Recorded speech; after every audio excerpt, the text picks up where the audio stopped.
बहुत बहुत धन्यवाद। कोटि कोटि प्रणाम है मेरी माताओं सज्जनों, आप सबके श्री चरणों में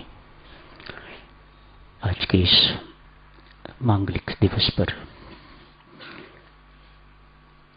हार्दिक बधाई, असंख्य बार बधाई स्वीकार कीजिएगा। केवल सूरत निवासी एवं आसपास के साधक ही नहीं, विदेश में बैठे हुए साधकों को भी पता है कि इस वक्त सूरत में श्री राम शरणम का उद्घाटन हो रहा है। वह भी किसी न किसी ढंग से उनके पास समय ठीक बैठता होगा तो सुन रहे होंगे या इंतजार कर रहे होंगे कब हमारे पास सूचना पहुंचेगी। उन सबको भी बधाई, आप सबको भी बहुत बहुत बधाई।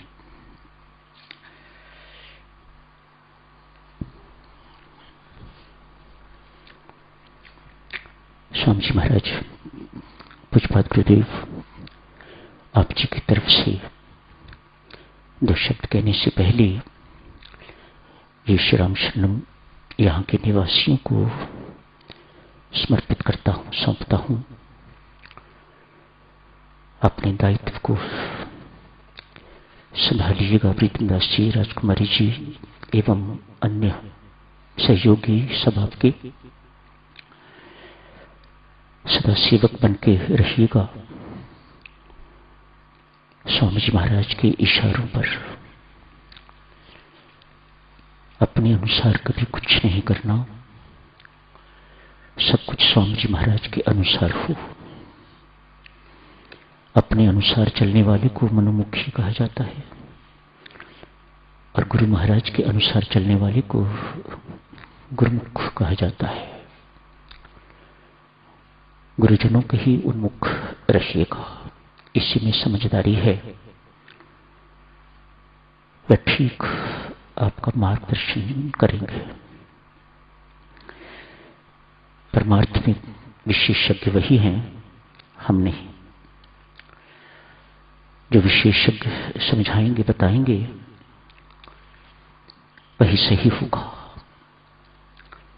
हमारी बुद्धि तो कभी भी धोखा दे सकती है, कहीं भी हम फिसल सकते हैं, गिर सकते हैं, भटक सकते हैं। अतएव अपने अनुसार कभी नहीं चलना। बहुत स्थानों से साधक जनों यहाँ पर अध्यक्ष भी आए हुए हैं, साधक भी आए हुए हैं। सो जो कुछ इस वक्त कहा जा रहा है वह सबके लिए ही है, केवल सूरत वालों के लिए ही नहीं। प्रीतम दास जी ने जिस वक्त ये आज की तिथि निर्धारित की थी, निश्चित की थी, मुझे नहीं पता कि उनको पता था कि नहीं। कम से कम मुझे पता नहीं था कि आज एक बच्चा जिन्हें जानता है ऐसे महान संत का जन्म दिवस है आज। वह है स्वामी रामकृष्ण परमहंस। दिन तो उनका 18 फरवरी पड़ता है, लेकिन इस वर्ष 6 मार्च है। इस वर्ष इस संयोग मैं नहीं मानता कि सिर्फ संयोग है। It's not a मियर coincidence. परमेश्वर की कृपा देखिएगा कैसे रचना रचता है, कैसे मेल मिलाता है। आपको पता है ना देवियों सज्जनों, स्वामी रामकृष्ण परमहंस भी वही राम राम जपा करते जो आप जपते हो। आप कुछ को सुन के बहुत हैरानगी होगी इस बात की। रामकृष्ण परमहंस को उनके गुरु महाराज ने राम मंत्र ही दिया हुआ था, राम नाम ही दिया हुआ था। वह राम राम ही जपा करते। इसे चमत्कारी शब्द कहते, जादुई। उनके अपना शब्द, जादुई शब्द राम। इसी का दिव्य नाम, इसी राम को जपा करते। इष्ट मां काली, उनके परम शिष्य स्वामी विवेकानंद, उनका मंत्र भी राम। वे भी राम राम ही जपा करते। वे भी राम नाम के ही उपासक थे, लेकिन उनके इष्ट भगवान शिव। मीरा भी राम राम ही जप करती। महारानी मीरा गली गली मोहल्ले मोहल्ले गाती फिरती है। एक चमार गुरु से राम नाम लिया और गली गली मोहल्ले मोहल्ले गाती फिरती है। बेशर्म कहीं की, ऐसे ही कहते हैं लोग। गाती फिरती है पायो जी मैंने राम रतन धन पाया। साथ ये भी गाती है मेरे तो गिरधर गोपाल दूसरों ना कोई। इसी राज्य में द्वारकाधीश की मूर्ति में समा गई मीरा, मरी नहीं। राम नाम जपने वाला मुझे नहीं लगता मर सकता है, परमेश्वर में प्रवेश करता है। रूप कैसा हो सकता है, लेकिन अंततः वह परमेश्वर में ही प्रवेश करेगा, जैसे मीरा ने प्रवेश किया द्वारकाधीश में। अब मीरा उधर से वो बाह फैलाती है, इधर से द्वारकाधीश बाह फैलाते हैं और अपने अंदर समेट लेते हैं।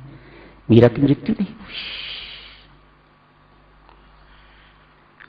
एक नाम, एक मंत्र राम, तीन इष्ट।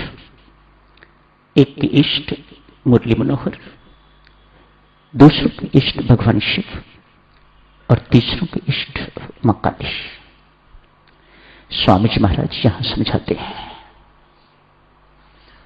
कितने भाग्यवान हैं हम सब। हम सबको पूज्यपाद स्वामी जी महाराज ने वही नाम दिया हुआ है। कहते हैं महामंत्र है, बीज मंत्र है, ये साधारण मंत्र नहीं है। अरे इसे बाबा नानक जपा करते, कबीर जपा करते, रहीम जपा करते, रामानंद जपा करते। ये कोई छोटा मंत्र नहीं है जो मैंने आपको दिया हुआ है। ये छोटा नाम नहीं है जो मैंने आपको दिया है। आपको पता नहीं अभी तक इसकी कीमत का। कोहिनूर हीरा जो मेरी झोली में परमात्मा ने डाल दिया, मैं ऐसा मानता हूं। उन्होंने कुछ अपने पास नहीं रखा।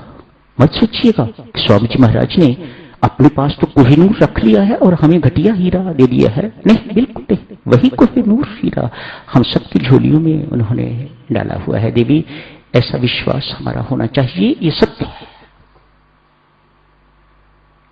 स्वामी जी महाराज यहां समझाते हैं, कहते हैं इष्ट कोई भी हो आपका। देखो देवियों सज्जनों, कितनी अनमोल चीज आपको मिली है। इष्ट कोई भी हो आपका। मंत्र कहता है राम राम लेने के बाद, राम मंत्र लेने के बाद आपको अपना प्यारा इष्ट प्यार बदलने की जरूरत नहीं। मंत्र कहता है I will adjust my self, मैं अपने आप एडजस्टमेंट करूंगा।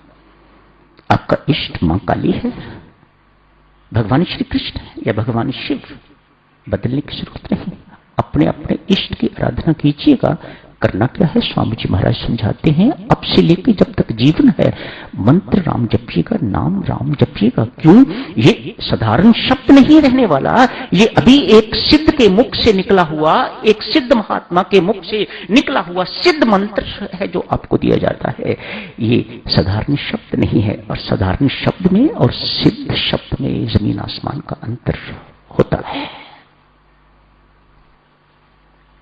अपने जीवन से देवियों यही चर्चा शुरू करते हैं। ठाकुर ने कुछ छोटी छोटी बातें समझाई हैं, उन्हें समझने की कोशिश करते हैं। उसी से हमें बोध होना चाहिए कि ये श्री राम शरणम जो जहां आज आप बैठे हैं, ये कैसा होना चाहिए। स्वामी जी महाराज की धारणा कैसी है, कल्पना कैसी है, कि ऐसा विश्वास कैसा है उनका कि ये श्री राम शरणम जो बना है वह इस प्रकार का होना चाहिए। ठाकुर कहते हैं परमात्मा और जीव के बीच एक ही चीज बैठी हुई है जिसे पर्दा कहते हैं, और वो है अहम का पर्दा। सब साधक बैठे हुए हैं ना, इसलिए सब आध्यात्मिक बातें करेंगे, संसारी कोई नहीं। एक अहम का पर्दा बीच में है, इसे फाड़ना है। आज ठाकुर से किसी ने पूछ दिया, ठाकुर इस सब अहम अहम अहम की चर्चा करते हैं, क्या किसी का अहम मरता भी है? ठाकुर कहते हैं, भाई लोगों, बदमाश अहम तो मर जाता है। ठाकुर की बातें एक अनपढ़ संत की बातें, लेकिन अतुलनीय बातें, कोई तुलना नहीं। कोई आज तक उनकी बातों को चैलेंज नहीं कर सका, इतनी उच्च बातें उन्होंने कही हुई हैं।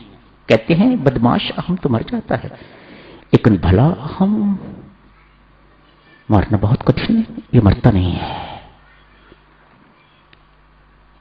ठाकुर यहां स्पष्ट करते हैं ये बदमाश अहम क्या होता है और भला अहम। मैंने कुआं बनवा दिया, धर्मशाला बनवा दी, मैंने दान दे दिया, मैंने श्री शरण बनने के लिए जमीन दे दी, श्री शरण बना के दे दिया, मैं इतना जाप करता हूं, मैं इतना ध्यान करता हूं, मैं इतनी साधना करता हूं, ये भला अहम ये नहीं मरता। बदमाश अहम